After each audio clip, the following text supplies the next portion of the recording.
Benefit की team में करण मौजूद है, उसी करण से हमें तालियां बजानी है। एक बार वापस लाइन से खड़े हो जाएं और सर को इनवाइट करेंगे मैडम, और एक बार जोरदार तालियों के साथ में सभी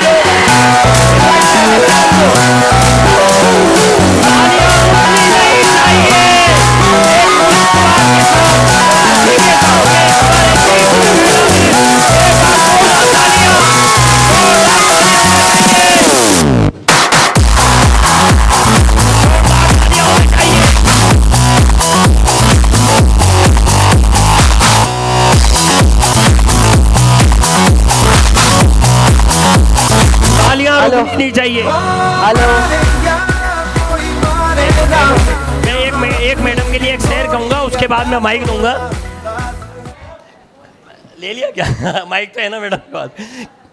कि कश्ती हदे तूफा से निकल सकती है, कश्ती हदे तूफा से निकल सकती है, बात बिगड़ी हुई फिर बन सकती है, हौसले रख अपने इरादे ना बदल, ये तो तकदीर है किसी रोज भी बदल सकती है। Thank you madam.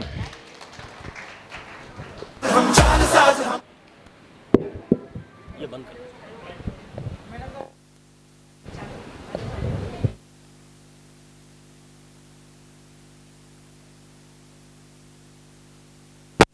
Hello hello hello, okay, चलिए हो गया सब लोगों का टी ब्रेक? फ्रेश, नया सीखने के लिए तैयार? यस और नो? यस। चलिए, तो अब मैं आपको अपनी कहानी से जीवन की बात बताती हूँ कि मेरे जीवन में कैसे बदलाव आया। तो मेरी लाइफ की स्टोरी ऐसी है कि मैं अहमदाबाद से हूँ। छोटी थी तब से ऐसा था कि लाइफ को ना मुझे अच्छे से जीना है। भैया थोड़ा सा वॉल्यूम अप करना। सबने कहा था पढ़ो लिखो, सक्सेसफुल होने के लिए पढ़ो लिखो, यही जनरली कंसेप्ट मार्केट में फेमस है। तो मैंने वही किया, ग्रेजुएशन कंप्लीट किया, कॉम्पिटिटिव एग्जाम्स पास की, अहमदाबाद में एमबीए में एडमिशन लिया।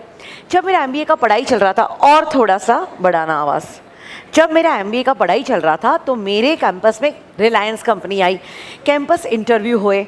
क्या मेरी आवाज़ पीछे तक सुनाई दे रही है? नहीं सुनाई दे रही, नहीं सुनाई दे रही। भैया थोड़ा सा वॉल्यूम और अब सुनाई दे रही है? Slide down, slide down, okay. तो कैंपस इंटरव्यू में रिलायंस ने मुझे सबसे हाईएस्ट सैलरी वाली जॉब देके सिलेक्ट किया। तो उस दिन मुझे लगा मेरी ज़िंदगी बन गई, क्योंकि इतनी छोटी उम्र में डिग्री, नौकरी, सैलरी, पोजीशन सब कुछ आ गया था। तो लगा कि लाइफ सेट हो गई।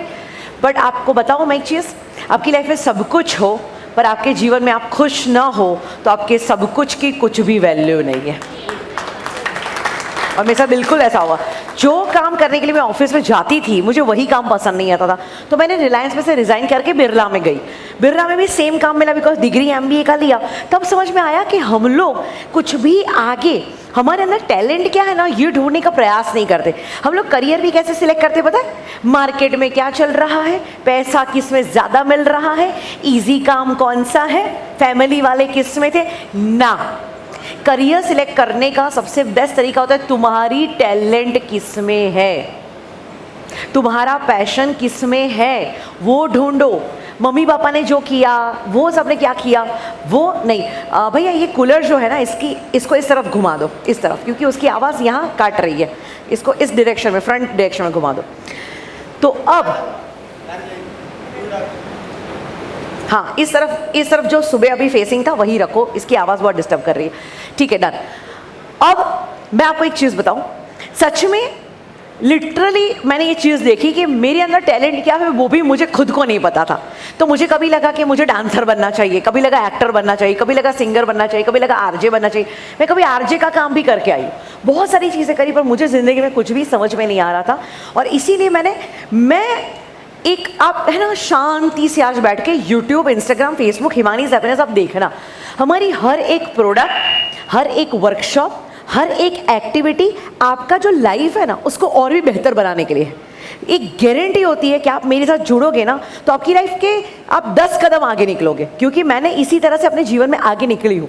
और मैं आप लोगों को खास रेकमेंड करती हूँ, खास करके अपने बच्चे, यंगस्टर, स्टूडेंट्स एंड आप खुद, एक बहुत पावरफुल हमारा टेस्ट है DMIT जिसकी मैंने बात करी, वो मस्ट करवाइए। क्योंकि ये टेस्ट होता है ना, ज़िंदगी में सिर्फ एक बार करवाना होता है, पर आपकी आंखें खुल जाएगी, ऐसी ऐसी चीज़ें इसमें पता चल जाती है। DMIT कोई जानता है क्या इसके बारे में, फिंगरप्रिंट्स रिपोर्ट्स के बारे में? Okay, few people, okay. 10 fingerprints जब हम माँ के गर्भ में थे तब तैयार हुई थी, और एक एक फिंगरप्रिंट्स फालतू नहीं है, वो हमारे ब्रेन का डिज़ाइन है, और उसमें आपको पता चलता है कि आपके अंदर स्ट्रेंथ, वीकनेस, करियर, ये सब कुछ क्या आया हुआ है। जब हम माँ के गर्भ में होते हैं तो फिंगरप्रिंट्स और ब्रेन जब साथ में बनता है, आपको पता है फिंगरप्रिंट्स जन्म से मृत्यु तक किसी की नहीं बदलती। अच्छा, आपको ये पता है कि इस दुनिया में किसी भी की भी फिंगरप्रिंट्स किसी के साथ मैच नहीं होती, राइट? ये यूनिक है, ये ये ज्योतिष शास्त्र नहीं है, ज्योतिष रेखाओं का विज्ञान है कि कहा जा रहा है कि तुम्हारा ये हो सकता है, अच्छा साल होगा, बुरा साल, नो, ये तो कंप्लीट साइंस है। ये है फिंगरप्रिंट्स, मतलब ये तुम्हारा रिपोर्ट है, ये तुम्हारी सच्चाई है। तो इसके अंदर ऑलमोस्ट 30 पेजेस का रिपोर्ट आता है, और जिसके बाद मैं आपको बोलूँ अपने टैलेंट पे और अपनी वीकनेस पे बात करो तो आप शायद 5 मिनट 10 मिनट बोलेंगे। इस रिपोर्ट के आने के बाद मैं आपके ऊपर 1 घंटा बोल सकती हूँ, 1 घंटा आपके, और आप चौंक जाएंगे। तो उस वक्त मेरे पास ये रिपोर्ट नहीं था, तो मैं बड़ी जीवन में कंफ्यूज थी, पर अब मुझे लगता है कि हर एक इंसान को ये करवाना चाहिए, क्योंकि ये लाइफ में एक ही बार होता है। कारण सिंपल है, फिंगरप्रिंट कभी नहीं बदलती तो रिपोर्ट कभी नहीं बदलता। तो जितना एज सुन एज पॉसिबल आप करवा लेते हो, उतना लाइफ में जो रास्ते होते हैं ना वो क्लियर होने लगते हैं। जैसे मेरा रिपोर्ट हुआ ना, तो मेरी रिपोर्ट में नंबर 1 टैलेंट क्या आई बताए? मेरी लिंग्विस्टिक स्किल्स एंड मेरी साइकोलॉजिकल स्किल्स। लिंग्विस्टिक माने क्या? वाक चातुर्य, और साइकोलॉजी माने क्या? इंसान को समझने की क्षमता। तो आज देखो दोनों स्किल्स मेरी यूज़ हो रही है, मेरी वाक चातुर्य की स्किल भी यूज़ हो रही है और इंसान को समझने की क्षमता। तो इसके हिसाब से तो मुझे 10th के बाद साइकोलॉजी ही लेना था, पर मैंने साइकोलॉजी नहीं लिया, मैंने तो MBA किया, तो पूरा गलत फील्ड। अब एक मेरा MBA तक का पूरा पढ़ाई खत्म हुआ ना, मैंने खुद का पूरा एक्सपेंस कवर अप किया। एक अंदाज़ा भी मारो, एक बच्चा है ना जब 25 साल का हो जाए, उसके माँ बाप उसके पीछे एटलीस्ट 25 लाख का खर्चा कर देते हैं, यस और नो? एवरेज हो जाता है ना स्कूल को। पर सोचो उसमें पूरा का पूरा गलत फील्ड में हम कर देते हैं। हमें सही फील्ड कौन सा लेना चाहिए ये तक हमें नहीं पता होता। तो it's a very scientific things. इसलिए मैंने कहा कि घर पे जाके वो यूट्यूब का DMIT रिपोर्ट का वीडियो देखना, आपको लगेगा अर्जेंट बेसिस पे मैं करवाऊँ। लोग अपने पूरे परिवार का करवाते हैं। हमारे पास अहमदनगर के एक डॉक्टर आए थे, उन्होंने देखा कि वो खुद बहुत बड़े कैंसर सर्जन है, तो बोले मैं अपने बेटे को सर्जन बनाना चाहता हूँ। तो हमने उनका रिपोर्ट करवाया, रिपोर्ट में आया कि फाइन मोटर स्किल्स वीक है। फाइन मोटर माने क्या? शरीर का बड़ा मसल्स का कंट्रोल हो उसे ग्रॉस मोटर कहते हैं, और शरीर के छोटे मसल्स पर कंट्रोल अच्छा है उसे फाइन मोटर कहते हैं। तो बड़ा मसल्स का कंट्रोल अच्छा है वो स्पोर्ट्स, डांस, एथलीट, आर्मी में अच्छा है। स्मॉल मसल्स का कंट्रोल जिसका अच्छा है वो कैंसर, डेंटिस्ट, सुलाई बुनाई या कोई क्रिएटिव काम में अच्छा है। तो उनका रिपोर्ट देख के हमने कहा कि नहीं सर, आप बहुत बड़े सर्जन हैं, पर आपके बेटे में सर्जरी करने का क्वालिटी बहुत डाउन आ रहा है, उसको सर्जन मत बनाइए। तो बोले इतनी बड़ी हॉस्पिटल, यही तो सपना देखा था कि बेटा चलाएगा। तो हमने देखा बेटे में मैनेजमेंट क्वालिटी बहुत ज़बरदस्त आ रही है, तो हमने कहा आप उसको मैनेजमेंट दे दीजिए कि पूरी हॉस्पिटल का मैनेजमेंट करें। इसीलिए तो आप देखिए कि सचिन का क्यों है, बिकॉज वो क्रिकेट में है। यही सचिन एक्टर बनता तो, यही लता मंगेशकर फुटबॉल चैंपियन बनना चाहती तो नहीं होता था। मोदी जी सोचते मैं डॉक्टर बनता हूँ, APJ अब्दुल कलाम सोचते मैं सिंगर बनता हूँ। तो हमारी यही हाल है। हम हैं APJ अब्दुल कलाम पर हम काम सिंगिंग का कर रहे, हम हैं मोदी जी पर हम फुटबॉलर बन के बैठे। इसलिए तकलीफ है। हमें अपना हाईएस्ट फील्ड जो होती है, हाईएस्ट जो टैलेंट होती है ना, वो चूज़ करनी पड़ती है। इसमें सब कुछ पता चल जाता है। एडवर्सिटी क्वेश्चन, इमरजेंसी हैंडलिंग करने की एबिलिटी कितनी है पता है? इमरजेंसी में IQ सुना है? IQ है ना, IQ जैसे EQ, AQ, SQ, CQ सब कुछ हो रहा है, ये भी जानो।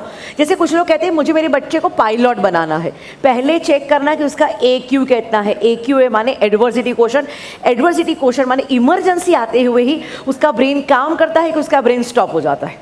2 प्रकार के लोग होते हैं, आप देखें ना अपने आजू बाजू में भी, आपका खुद का भी एक्सपीरियंस। कुछ लोग इमरजेंसी आती है ना, सटासट उसका दिमाग काम करेगा, ये कर ये कर ये कर ये कर, और कुछ लोग एकदम ब्लैंक हो जाते हैं, 2 मिनट के लिए घबरा जाते हैं।